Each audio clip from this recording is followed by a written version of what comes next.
Jeff, can you hear me? I can. How are you? Good. How are you doing? I'm doing well, thank you. Awesome. So, what we're going to do is we're going to put this on Facebook initially. I'll have a conversation with Jeff. And if I know a lot of you are looking at STRs, as you have questions, keep dropping them in the chat, and we'll try to get to all the questions towards the end. Okay. Awesome. What we're doing, Jeff, is we're streaming this to the entire community on Facebook, but this is our current cohort, who are, a lot of them are really looking at closing on an STR before the end of the year. So we'll do the questions that I have, and then we'll do Q&A towards the end, and I think we should be good. Adrian, we should be good to stream. Yep, we're currently streaming on Facebook and YouTube. All good. Awesome. Okay, perfect. Let me switch to speaker view and let me know. I'm assuming tech-wise everything's okay on Facebook. If you have any issues, just let me know, Adrian. Okay, perfect. Hi guys. Thank you for joining us today. Today I am super excited because we have Jeff again with us. Jeff has spoken to the community before. He is a seasoned loan officer at North Point Bank. He has 16 years of experience. We've had him. Actually, he helps out a lot of our community members as far as financing short-term rentals and other investment properties. But he loves educating. He's always the person we go to when we want to know if there are any changes that are made and if we're being compliant and what the rules are. And so we really appreciate everything you do for the community, Jeff. Awesome. I'm so glad to have you on here. Yeah, it's a pleasure. Thanks for having me. Always great to be with you guys. Absolutely. And so, we've been I'm sure a lot of you have heard about us talk about how physicians are using short-term rentals to really shelter their clinical income from taxes and how they're able to do it with 10% down, second home loans. And so we wanted to talk a little bit today about creative financing specifically related to short-term rentals. And I have a bunch of questions that I want to pick your brain about, Jeff, but we'll get started. Guys, as you're listening to this, if you have questions, make sure you drop them in the chat and we'll get to them towards the end. But Jeff, there's a lot happening as far as interest rates. And I thought maybe a good way to start would be to talk about what you are projecting in terms of interest rates going forward. We can start there and then we'll start deep diving into the STR financing realm. You just wanted to jump into the deep end right off the bat. Oh my God, yes. Well, and that's the question everyone has, right? Okay, so what's happening? Right. How do we titrate? How are we strategizing around the changes that we're expecting? Yeah, and I follow all the gurus in the industry. Very, very smart people that all they do for a living is they study everything that is associated with interest rates and what affects interest rates. And I heard one of these gurus the other day kind of summarize things in a very direct way, which is our jobs are really hard right now because there's just so much data that is um, going against mortgage rates, even though the feds are, cutting that prime rate, which if people don't know, that's going to be more associated with like credit cards, home equity loans, car loans, really anything that banks lend on outside of mortgages. And then we really want to watch the 10-year treasury. We want to watch the unemployment numbers, the inflation numbers. So as inflation goes down, unemployment numbers go, you'll typically see mortgage rates go down. So you're going to ask my best guess. I don't think they're going to go up anymore, even though they did go up about a 1/4% after the Feds cut the rate, which is odd, but it did happen. And so I think we've leveled off. We'll go on a downward trend from here until the end of next year. And so if you want to start where we are today, which is about 6 3/4, and followed a downward trend to the end of the year to 6%. Next year, we're going to kind of slowly, stair step to that point, I believe, by the end of next year. Yeah, and that's pretty much in line with what we've been hearing where we think it's going. And I've heard you say this before, Jeff, and I say this all the time. Even with interest rates where they are, people who are looking at short-term rentals, if you're buying the right property in the right market and you know what you're doing, people are still buying profitable properties. That interest rate hike did drop the cash on cash a bit, but it's not as big a jump as most people think, right? And so the next question for you is, and that this is based on what I hear people tell me all the time, right? Are people still buying short-term rentals in this market, and how are they able to do that with a 10% down second home loan? So let's just go right into that. Yeah, so it- we see a high interest rate environment and kind of think, oh well, demand is going to go down. There's going to be plenty of opportunity now. We're going to be able to ask for what we want. And I just haven't seen a ton of that. Now, I will still call it a buyer's market. I really encourage people, if you're going to buy something, do it now before, those people that are sitting on the bench get back into the game.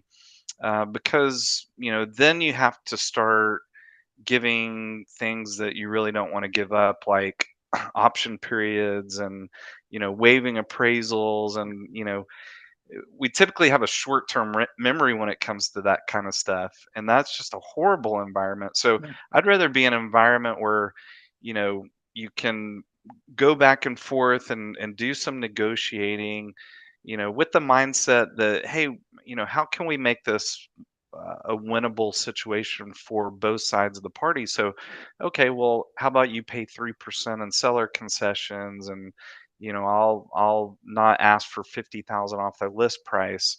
So there's still some options out there like that, but yeah, still high demand. And the And just like 10%. add on to that, Jeff, I know a lot of people feel like it isn't a buyer's market, but you're absolutely right. This is probably as good as we're going to get as far as a buyer's market, because as rates start dropping more, interest is going to go up, and transaction volumes being low has really locked us into this state where it feels like it's still a seller's market, but we are kind of at the bottom of the market and we're trending back up. So I'm sorry, I'm gonna let you go back into what you were saying.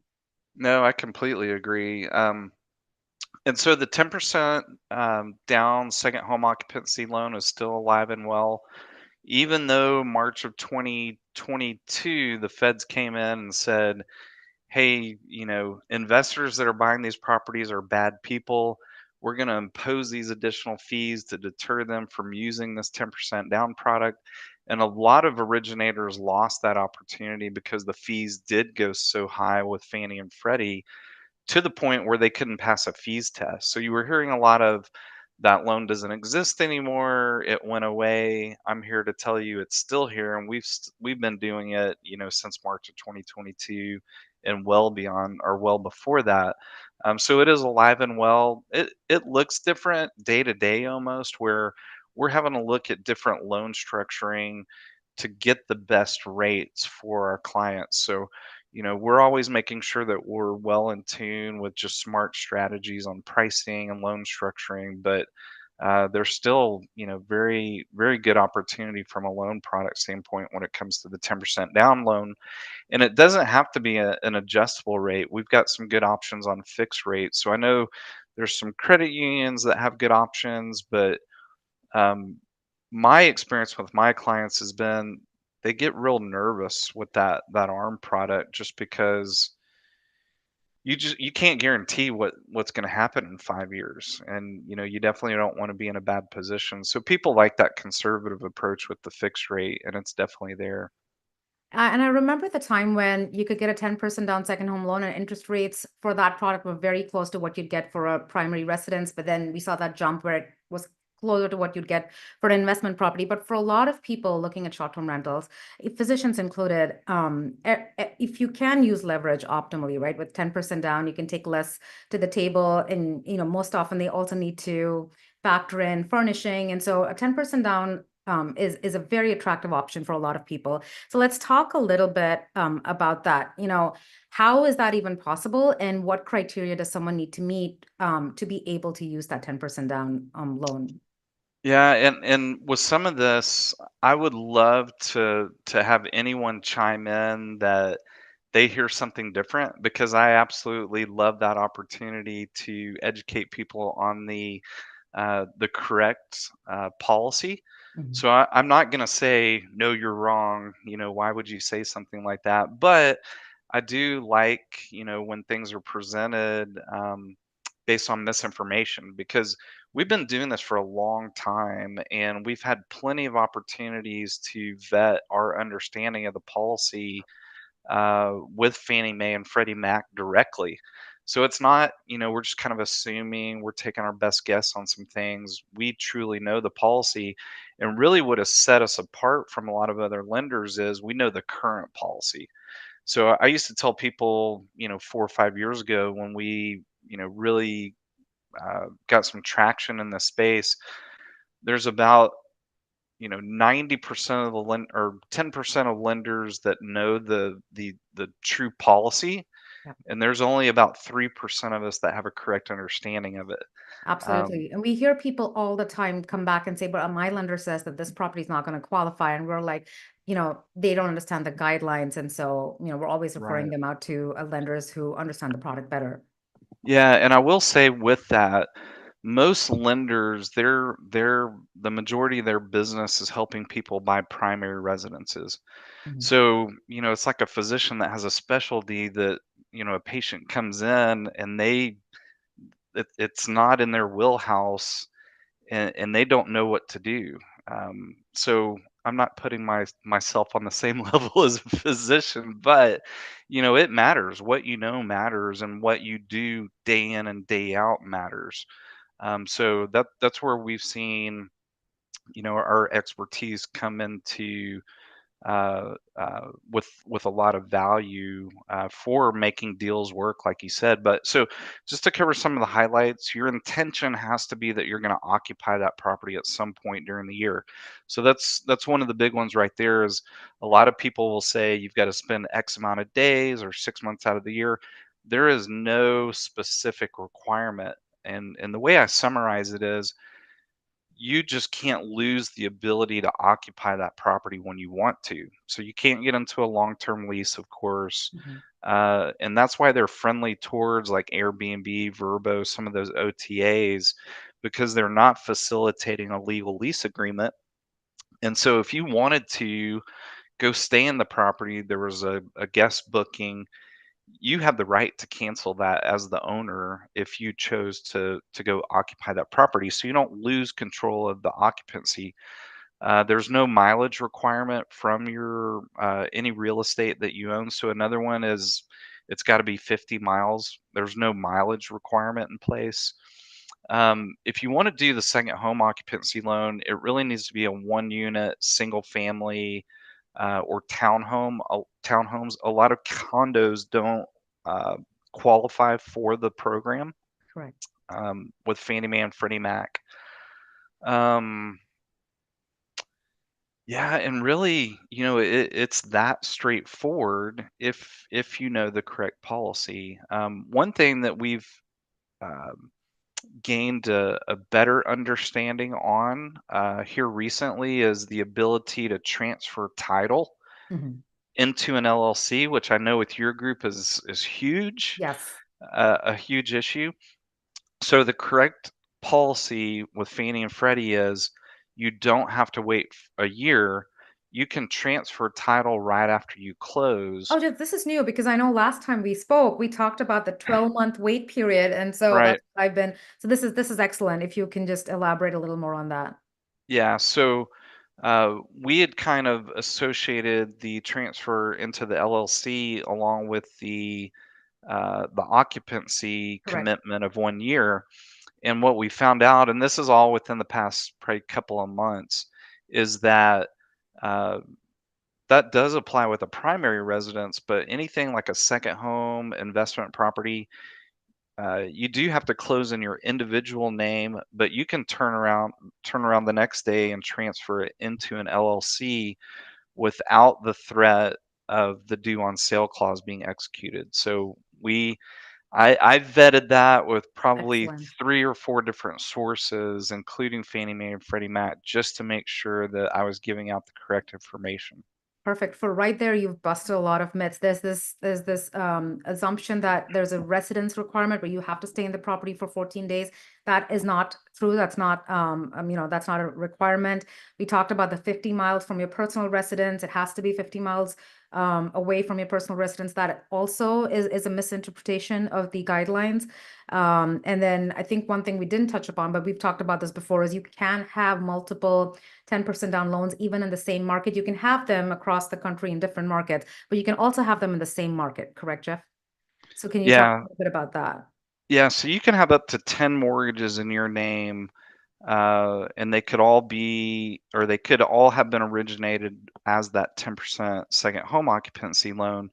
And then as far having or using that product in the same market. I coined this phrase years ago. It's not a policy, it's just something that I came up with, the idea of what it needs to look like, called the bigger and better rule. So, let's say that you have a place in the Smokies, it was 2 bedroom, 1 bath. Your family's really enjoyed going there.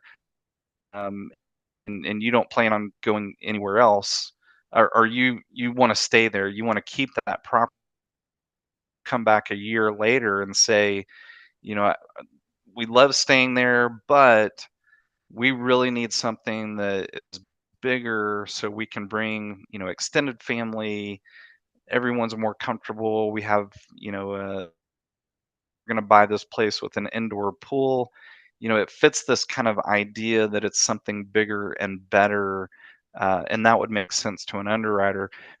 Accessibility uh, case one time where client bought a property in the Smokies. They had knee surgery. And the first property was hard to get up to, so it was a real struggle to walk up to the house from where you parked your car. It made sense to the underwriter why we were going to use the 10% down second home occupancy loan to buy another property that was easy to get into. So it has to make sense. And we've done enough of these deals where we can have conversations with clients and say, yeah, that's great. I don't think we're going to have any problems. Or, yeah, you're going to have some problems with that one. So, Yeah, excellent. You touched upon a lot of interesting points. So 10 loans per individual. Now, for a couple, that can be up to 20 if they're not on the loans together, correct? As far as spouses go? yeah, that's correct. And that's where we get into a little bit of the gray area. Mm. Is okay, my wife has this one in her name in the Smokies, and now the husband wants to buy one in the Smokies with the loan in his name. And kind of the rationale is, okay, are you going to go there and vacation and stay in separate homes?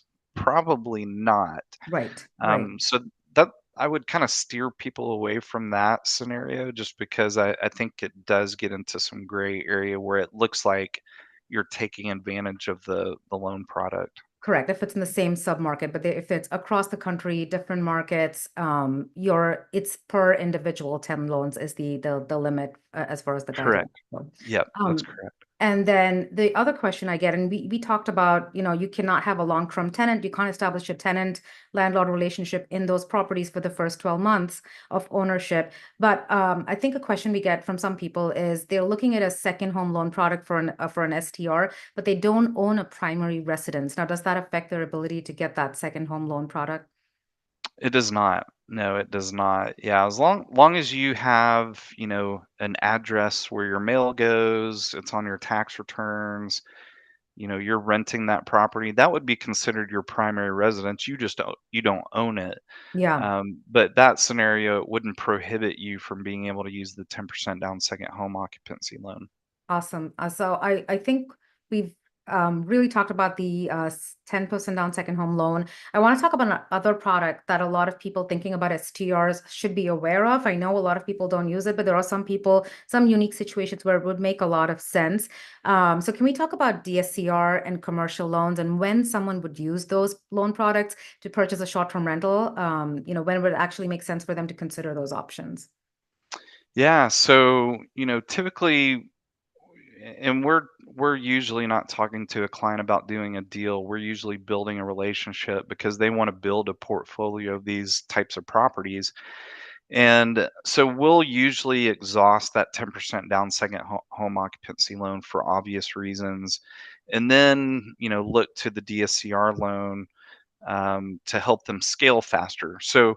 another thing to mention on the 10% down second home occupancy loan is you can't use the income from the property to help you qualify. Mhm. So you have to be able to absorb that principal, interest, taxes, and insurance payment into your ratios without the consideration that that property is going to be generating income. Also, you can use that income towards qualifying after you buy the property once that income has showed up on your tax returns for at least 1 year under Schedule E. So there could be a scenario where, let's say the first one you maxed out your ability to do the 10% down loan, and then 2 years later, after 2 years of income, because that first year may be a little bit light, and then that calculation for income gets stronger that second year. Now you've freed up a space to be able to do another 10% down. Well, you're going to have some people that say, I want to buy sooner than that. I don't want to Yeah. wait for my debt to income ratio. So that's where that DSCR loan could come into play. The other group that comes into play for is for people that are self-employed. So, you write off everything that you possibly can that the law will allow on your Mhm. taxes, and your tax return is not a true reflection of your actual income, Yeah. but that's what you have to use to qualify for a mortgage loan. So when I have a video on my website, and when um, I kind of use this phrase or this question, so you don't fit in the box. I get so many people's attention because they feel that, like, yeah, that's me. I don't fit in that We have box. a I lot of physicians who want are them on to. 1099s, and then until they get to Hmm. the point where they have a steady income for 2 years, they're not qualifying for, investment loans based on just because for the conventional mortgages, right? Because of the 1099. Right. Yeah. So that product speaks to a lot of people in that space where they don't fit in that box because, and this is one of the big points of the DSCR loan, we're not using any personal income to qualify you for the product. So DSCR stands for debt service coverage ratio loan. So we're looking to see if the debt can be serviced by the gross income that the proposed property is going to produce. Mhm. So, if you've got a mortgage payment that's $4,000 a month, if we can show data that will show gross income is going to be $4,000 a month, we're looking for a 1-to-1 ratio Right. to get an approval for the loan. So, And that and 1-to-1 ratio is based on its income as a short-term rental or as a long-term rental. Well, it just depends on the data that can be provided. Now, we're Okay. typically doing these deals in destination areas. Mhm. So it's very common that we can get short-term rental data, whether Got it's it. historical data from the seller, or we are getting data from the appraiser. Yeah. And so if you've got an appraiser that's going into the Smokies, or, one of these coastal towns where there's no long-term rentals, they only have access to short-term rental Right. income data. Right. So we're able to get that. And then, you know, we've been working with the same investor for 3 years. We know what they want. We know what they will allow, and they allow us to use Air DNA data Okay. to prove the ratio. So that's a nice thing in that we know we can use that data if we need it, if we can't get the first two. So if we've got a client that's looking at DSCR, we can, to get them pre-approved, we can look at market areas based on the property type that they're looking at. And then when they do find a property, we can run another Air DNA report. And because, again, we've been working with this investor so long, we can tell them up front whether or not it looks like it's going to be a viable deal. So 1-to-1 ratio, typically, I will say this.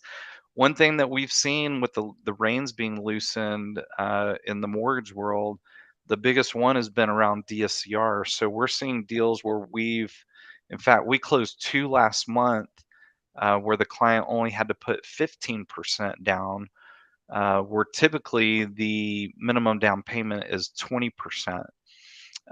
So there's compensating factors on a deal like that. So we are typically well above the 1-to-1 ratio, really high credit score, a lot of reserves. So there's some, compensating factors that make for a strong file. So there is a chance for 15%. I almost hate to mention it because I like to deal in absolutes. But, Yeah, yeah, typically we can tell a client when we're getting them pre-approved, we can look at their compensating factors up front and let them know, hey, this looks favorable that you could put the 15% down. I want you to be prepared to put down the 20%, yeah. just in case. Keep it in your back pocket, but we're really going to push for this 15% down. So 20% is the typical down payment for an experienced investor. If you're a new investor, that would be someone that has not owned a cash flow producing property for at least 12 months in the past 12 months, they would be required to put 25%. So Okay. we can do this loan on single family residences, multifamily, we can do it on condos. Um, so there's more property types that you can do this loan with. Then you're going to need 6 months in reserves for the PITI payment, the principal, interest, taxes, and insurance payment for that property. So if you own 10 properties, you only need the 6 months in reserves for that property that you're looking to purchase. Mhm. We can do those loans up to 2 million. Um, I think that's the What about the, basics. so when someone is, doesn't fit within the box and they're looking at either commercial loans or DSCR loans, what is the difference in the interest rate and prepayment penalties for those loan products versus, say, your traditional 10% down second home loan? Yeah, that's a good question. So they're typically, and that's where we've seen the biggest rate movement among all the products that we use in this space is the DSCR loans. So this time, about this time last year, we were at about 10 on 10% as in the interest rate, not Yeah, 10% down, yeah, yeah. and it's dropped over 2%. So right now, the margin between the 10% down second home occupancy loan and the DSCR loan is less than 1%. Mhm. Most states, you're going to see a 3-year prepayment penalty. And then I'm glad you brought up the term commercial loan. So a lot of people think this is a commercial loan because you can do the loan in the name of your LLC. You can hold title in the name of the LLC, but the difference between a commercial loan and a residential DSCR loan, which is what we use, is that on a residential DSCR loan, you're going to be required to be a personal guarantor. A commercial loan, typically, that's going to be done in your business name. Your name isn't tied to it at all. That's typically not what you're going to see in this space. Now, if you're out on social media and you're seeing different information on DSCR loans, you're going to think that it is a commercial loan because they're going to say, it doesn't count against your debt to income ratio. It's not going to be reported on your credit.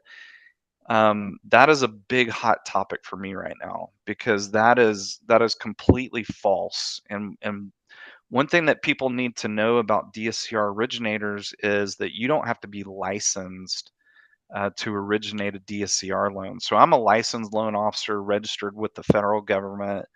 Any complaints made against me are going to be registered. You could go to a website, you're going to see those complaints. Um, DSCR lenders don't have that accountability. So, it's almost like the wild, wild west. They don't have the same disclosure rules, and they will tell people what they want to hear. And one of those is that DSCR loans will not be reported to your credit. And on my podcast, I cover some of these things that you want to ask DSCR lenders. And if they're telling you it doesn't report, the next thing that you want to ask is, um, do you have that in writing? Am I going to be able to see that in writing? And if they say no, then that doesn't exist. It can be reported on your credit if it's not in writing. That's a very valid point, Jeff. And I've heard for people who don't qualify for the 10% down second home loan, some of them use the traditional commercial loans, from local banks, or they end up using the DSCR product. And I know a lot of our members have gravitated towards the DSCR product because it tends to be a more advantageous product for most people.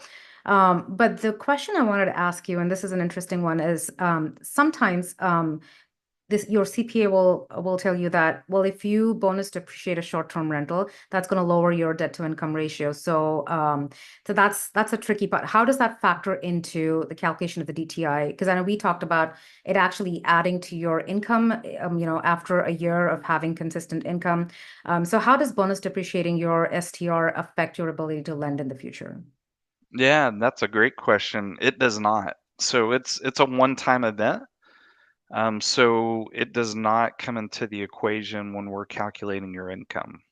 And so a lender should typically be able to add that back in before they calculate your income, correct? Because I think there's also different lenders approach it differently, and so some of our students have had challenges when they've bonus depreciated to then qualify in the next year for your traditional conventional mortgages. And so typically your lender should be adding that in. That should not be an issue. That's what I'm hearing. Yeah. Yeah, that's going to be a standard Fannie and Freddie policy. So we basically all play by the same rules when it Yeah. comes to those conventional. So, yeah, if you've got a lender that's telling you that bonus depreciation deduction that you took is hurting your income calculation, move on Yeah, to we've the heard next that from lender. CPAs and from lenders, interestingly. So I thought it was a great, it's a valid point to bring up. Awesome. There's so much more I want to talk with you, Jeff, but I wanted to, if you could shed some light as we're talking about, creative financing, alternate investment products. Can we talk about HELOCs and how people can tap into those to maybe for the down payment, or also specifically on HELOCs that people can take out on investment properties? Is that an option? What does that look like? So because I think it's the rules and regulations have shifted. I mean, the ability to do that has shifted a little bit during the pandemic, was my understanding. But if you could shed some light on that. Yeah, I wouldn't say anything has changed a lot when it comes to the ability or the viability of that product. Now, I will say what it's available to do against has been drawn back. Mhm. So being able to find a HELOC that you can put against an investment property is going to be a unicorn. Yeah. Being able to find one that you can do against a second home is going to be pretty rare as well. So really the most viable option is going to be against a primary residence. Now, I will say within the next 3 weeks, I should have a HELOC that we can use on investment properties. So I'm super excited about that because yeah, I love the strategy. I've got a podcast episode, I think episode 8 or so on STR home financing, how to create your own down payment bank. I did a whole episode on some of the nuances of that, but I just like the idea of being able to separate that acquisition debt from what I would consider, or I call your personal debt on your Mhm. primary residence. So your debt on your primary residence is typically paid back through like your W-2 income, or the income from your employment, whatever you do for a living. And this money that we took out in the HELOC to use towards down payment and closing costs to make the property rent ready is really business debt. And so that business asset should be paying back the debt. And it's a great way to separate it versus a cash out refinance where you get this big lump sum of money. It's all commingled together. The debt's commingled together. And then I just like the HELOC from the standpoint of the rinse and repeat aspect of it, and also the low liability aspect of it. So most HELOCs are going to be amortized over 30 years, the payment. And then, of course, you're only paying back what you draw. So if you've got a $300,000 line, you only need 50,000. you draw 50,000, your payment's going to be 50,000 over 30 years. And then for the first 10 years, it's going to be an interest only payment. So that helps a bit when you're trying to get a property off the ground, or you're trying to build bookings, you're keeping that liability low. But then the property pays it back. That first 10 years, you can rinse and repeat because you will continually be able to draw from that HELOC for the first 10 years. I don't recommend that you carry it out for the next 20 years, but you could if you wanted to. Yeah, yeah.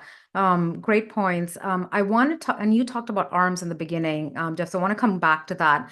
There are people who currently do have loan products with arms and are probably considering buying, getting a new lending product that has an arm.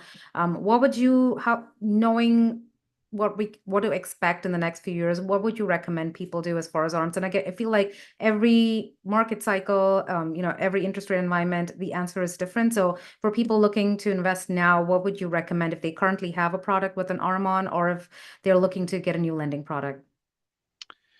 Yeah, I mean, my first question is what is your exit strategy from that arm? And if it's, I don't know, it just kind of depends on what's going to be there when that 5 years comes. That's probably a bad answer. It's kind of that, well, I'll just let things happen to me as they come. I don't like to live that way, and I know a lot of other people don't as well. And it's hard to say what interest rates are going to do. So you just want to know what worst case scenario could be, and what that would look like. So don't just, take it for face value that, oh, at the end of the 5 years, I'll just refinance in something lower, because that's what I hear loan officers say. Well, you can just refinance. Yeah. Well, Yeah. can you guarantee me that? And I don't tell people that because I can't guarantee that there'll be a better option at that point. Now, the fixed rate environment, you know what you're going to get from day one. And with the rates that we have right now, yeah, more than likely over the next year, we're going to be able to capture a better opportunity. I feel confident about that, but I can't guarantee it. Yeah, I like that. It's very similar to our approach. Also, even when we go into larger multifamily financing, we hear a lot of people saying, "Well, this is the time to get bridge debt because of the way the trend is." But we feel like take a variable out of the equation. It's a safer way because no one can guarantee that, and so we do go with fixed rate products. And so it sounds like we're on the same page, Jeff. Thank you for that. Final question as we let you go, and as we go into Q&A, actually, is what do you see as the biggest opportunity for investors who are trying to get in at this point, like the next generation? What do you see happening in the next few years? Oh, I love this question. And we experienced it about this time last year when Fannie Mae announced that you could buy multifamily with only 5% down. So, you're the parent of, adult kids or kids that are, about to graduate from college. You want to help them get in their real estate investment journey. You can uh, be a non-occupying co-borrower on that loan. So maybe, they don't have a job yet. Maybe they're just going into college. You're going to buy something in that community. You can put 5% down on an up to 4 unit property, and and the loan amounts go up to 1,474,400.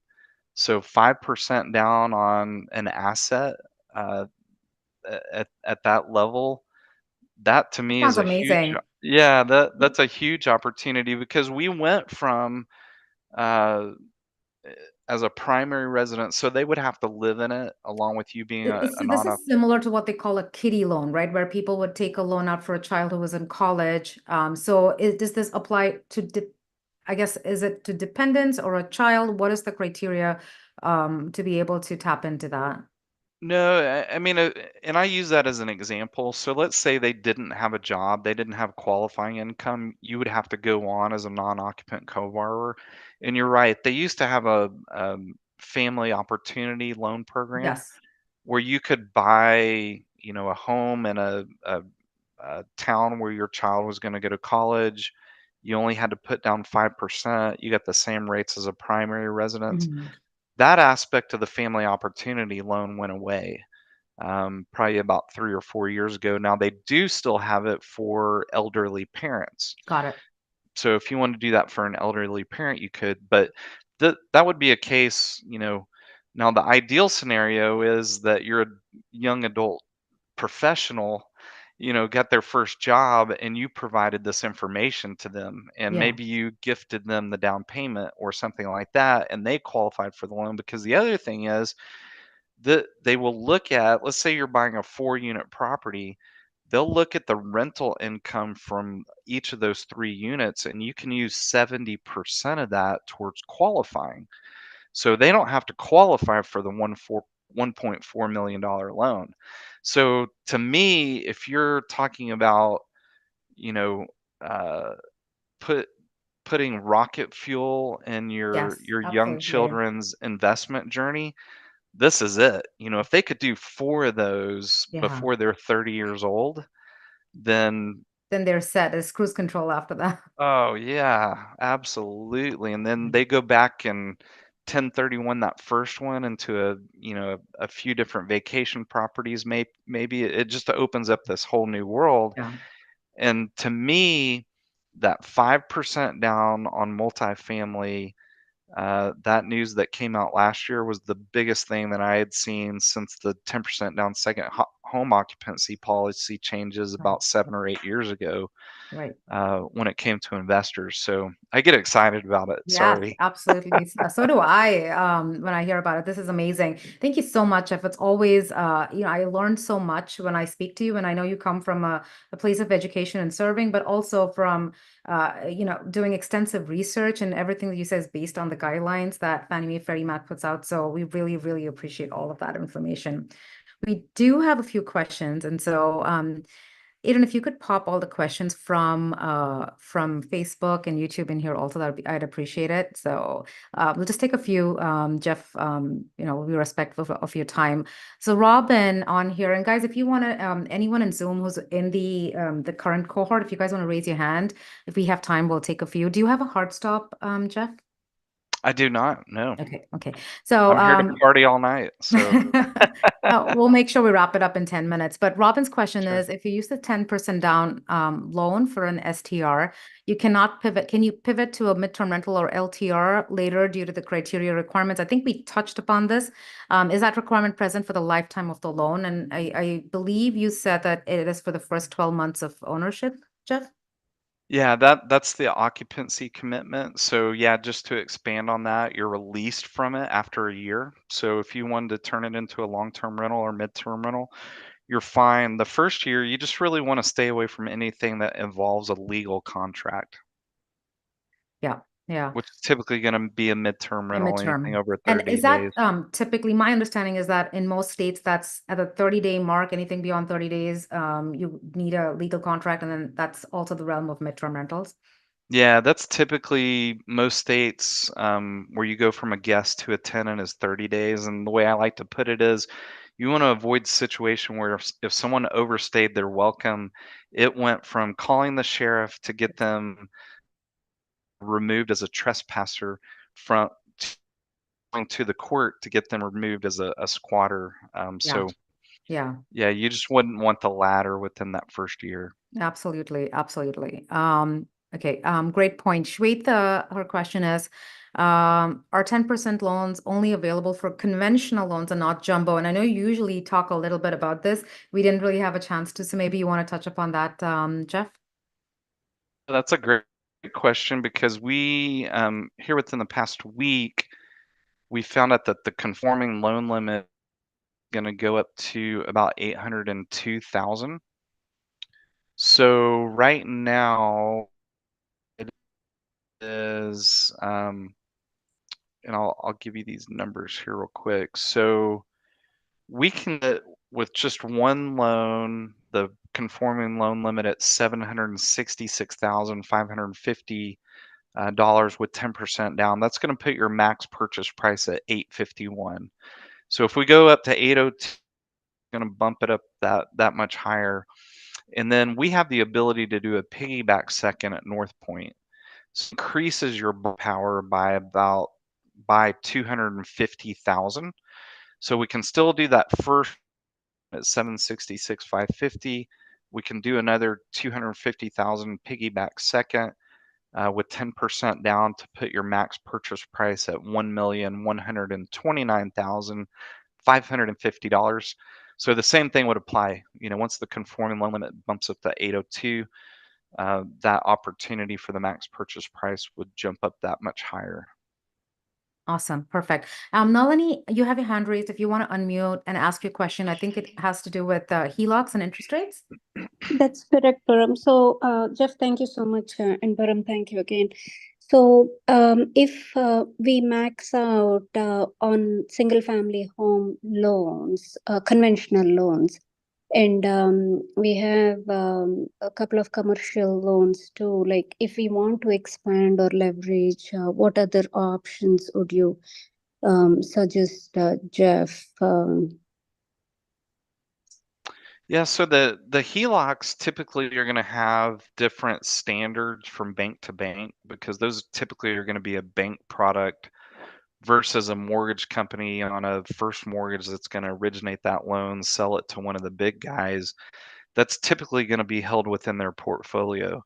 So everybody's going to have different rules when it comes to how many loans you can have in your name. So it's very possible that you could find a bank that would allow you to have a HELOC on each of those properties.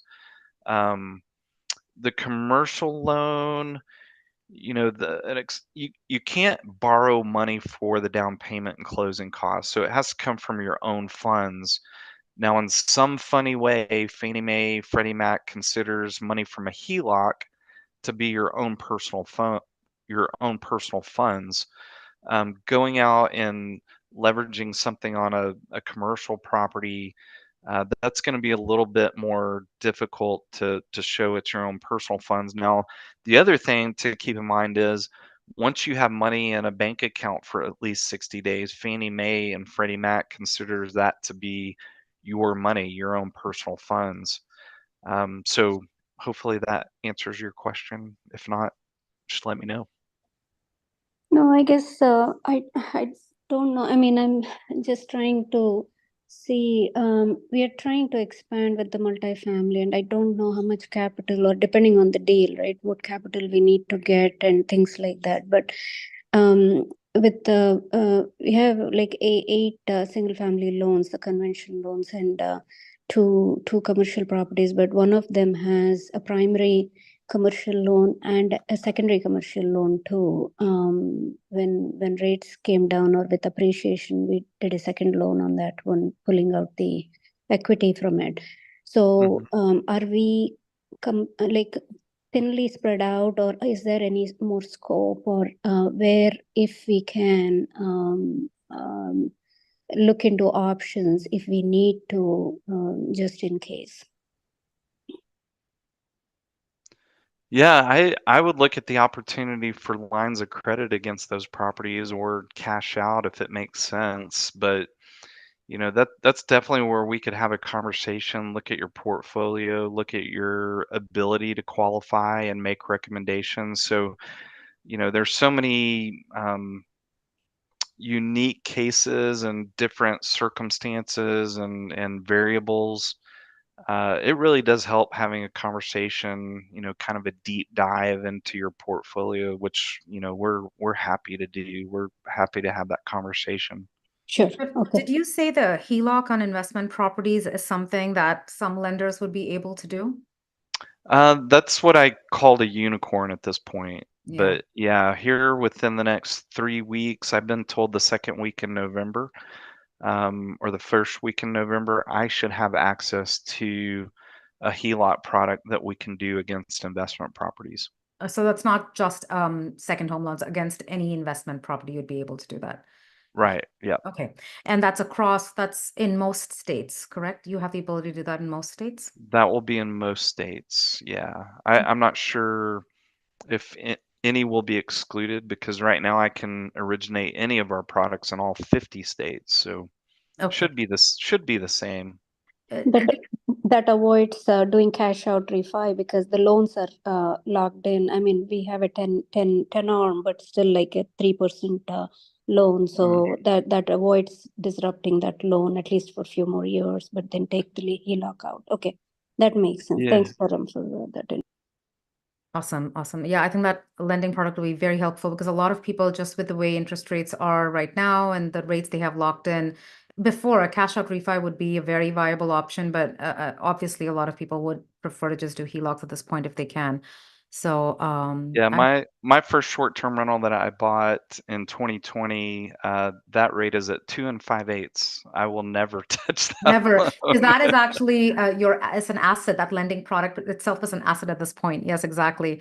I have friends who try to pay down their 15-year home primary residence loans that are at 2.15%, and I was like, I'm gonna come there and I'm gonna hit you if you ever Yeah. because you will never get that again. So very Yeah. valid concerns, which is why the HELOC on the investment properties is a very efficient way to tap into that equity. Perfect. I have a few more questions. We'll definitely wrap it up at the top of the hour, Jeff. But there's a question from DB, which is for a first home. I mean, I'm missing a question over there, but for the first home, 3% down. Oh, I'm trying to understand this question. For the first home buy, 3% down with set interest such as 6.2 versus 3% down with. Do you want to just unmute yourself and ask that question? I think it's Deepthi, is it? Yeah.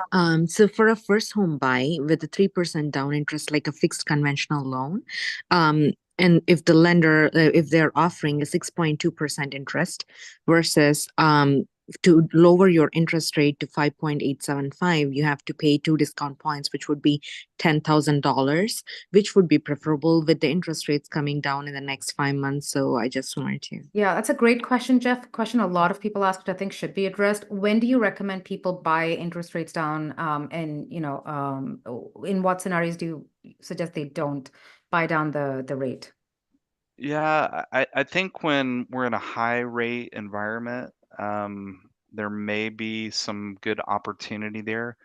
You typically when you're going to pay any upfront cost, you want your break even to be less than 2 years is kind of the rule of thumb. But with everything that's being predicted on interest rates coming down, probably want more than or less than a 12-month break even period. So you just take that $10,000 in cost, divide it by whatever that monthly savings is, the difference in the rate, and that's going to give you a break even. I'm sure you know that, but just in case. Yeah, and that's a valid point to ask your lender what the break-even point is, because that simplifies the decision-making process for a lot of us. So thank you for touching upon that. There's a question. So Matthew says, my kids are looking for the residency programs. Is it worth it to buy a 4-unit multiplex for the 4 years that they are going to be in residency? Well, yeah. Yes. So their occupancy commitment to that being their primary residence is only 1 year.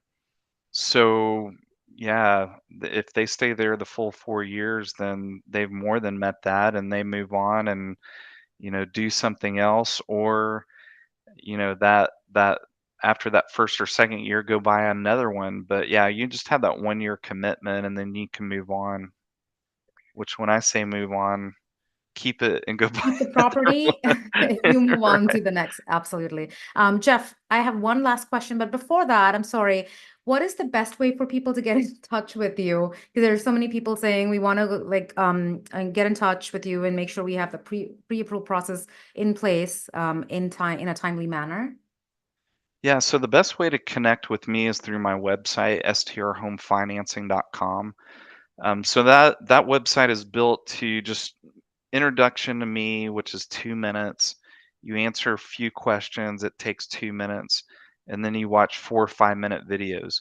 Which the 4 or 5 minute videos, we covered a lot of that in this session, but the whole design was so that people could go and consume that information on their own time, and then they don't have to spend 45 minutes on the phone with me regurgitating information. So that's the whole design, not to waste your time. It really is to save it. So watch those 4 videos, schedule that call with me, and then we can touch on, any initial questions that you have, and then I make sure that I point in the right direction for next step, which typically fill out the application. Let's get your pre-approval in place. Awesome. Arvind, last question. If you want to just unmute yourself, because I know you had a couple of questions, and it may be best for you just to have a conversation with Jeff. That would likely be best, and that'll be the last question. We'll wrap it up. Hey guys, hey Param, hey Jeff. So, Hey, hey, we're trying to get our first STR, trying to get it locked in before the end of the year for the bonus step. And we're looking at a property in Smokies. It's close to 1.25. We may get it down to something, 1.17 something. So the question is, what would be a good set of things to ask the lender? Should we do we're looking at 10% down, a second home, mortgage, anything else we should be asking? So that's one question. The second, we have two daughters, one is 17, one is 13. 17 is going off to college. She's engineering program. So this 4-unit multifamily deal, what is the timeline for this if we were to kind of put some money there? I mean, really, the timeline is around when she could occupy it as her primary residence. So she has to occupy one of the units Sure. as her primary residence. So from a timing standpoint, that's really the only thing that would be time sensitive in your So yeah, more like in situation. second year, because the first year they want you to live on the dorm system and when you go to college, right? Yeah. So then you Yeah. can plan it like that. Okay. Is there Great. an age limit to that lending product and or an income limit at all, Jeff? Um, as a occupying borrower, you have to be 18. Okay. But yeah, there's really nothing beyond that. Now, you really want to make sure that you're working on their credit beyond or prior to that. So they do have to register a credit score. So that's going to be where you want to be. You want to have them as like an authorized user, at least on, a couple of your credit cards, starting when they're typically 16 or so. You don't have to tell them about it, but No, just she has one. She knows about it. She is very smart about it. yeah, So the older one has a credit card. We have had them yeah, on these bank statements that goes back years when they were like babies. yeah, So we've yeah. been, Well, yeah, my they are in the financial world somewhere. yeah, my two oldest have credit scores that are above 780, so Right. they were well positioned. Yeah. Yeah. Yeah. And So there's no yeah. upper limit on age or upper limit on income as far as the lending products. No, yeah, Okay. there's no income requirements as far as you have to be AMI 20% of average median income or anything like that. Okay. That's going to be more for, like your first time home buyer programs, things like that, some of the 3% down programs. As far as what you want to ask your lender, I mean, go to strhomefinancing.com, click on the schedule phone call, and you can ask me whatever you want to. But no, Okay. it sounds like a pretty straightforward deal. Now, if you want to do the 10% down loan, you want to ask them Yeah. what the loan limits are going to be. So like I Right. said earlier, if we're going to go with a straightforward 10% down with first lien at the conforming loan limit, your max purchase price is going to be 851. We can do that piggyback second, still do the 10%. That gets you up to 1,129,550. Mhm. So yeah, you just want to be clear on, what those loan limits are going to be with the 10% down. I'm going to assume that, you're going to be able to qualify, but you just want to make sure that they're not just having you fill out an application, tell you everything looks good, go make an offer. You Mhm. really want to make sure, and I tell my clients this all the time, we would never want to put a client in a position where they go out and make offers, get under contract, and then there's a whoops moment. Whoops, we missed this. Whoops, we, had a misunderstanding about, whatever. So just make sure that you're getting the feeling that they're really doing their due diligence up front. So that's you sending in all your documents, them asking a bunch of questions. If you don't have a lender that's asking you a bunch of questions about your to qualify, they're just telling you how great you are, go spend whatever you want to. Right. That's not a great position. It's just opening you up that, you could be in a bad situation. And we would never want to put our clients in the position. We would never want to put our reputation in that position. So the piggyback thing is, so you do the first 10% down, and then there's a balance, and then do another one down. Is that what piggyback is? Well, so we're working around the conforming loan limit. So we Correct. can do a combined loan to value up to 9%. So on the first mortgage, you've got the conforming loan limit at 766,550. Okay. And then we can, as North Point Bank, do a piggyback second up to 250,000. I And see. then I see. yeah, and then you put your 10% down. So that's where you get that combined loan to value of 90. And that math puts you at a max purchase price of 1.129. So the second one is through the bank. Okay. Yep. Great. That was great advice. Thank you so much. And I Yeah. will take you on the website link as well, by the way. Yeah, sounds great. Happy to help. Yeah. Thank you Thank so you. Thank you, much. Param. Absolutely. Okay, this was an amazing discussion. I learned some new things, and I'm sure a lot of people did. Thank you again, Jeff. It's always a pleasure to have you on. Oh, thanks for having me. Great to be here. Okay, I'll let everyone get back to their evening. I will see everyone next week. Take care, guys. Thank you, Param, and thank you, Jeff. Take You're care. welcome.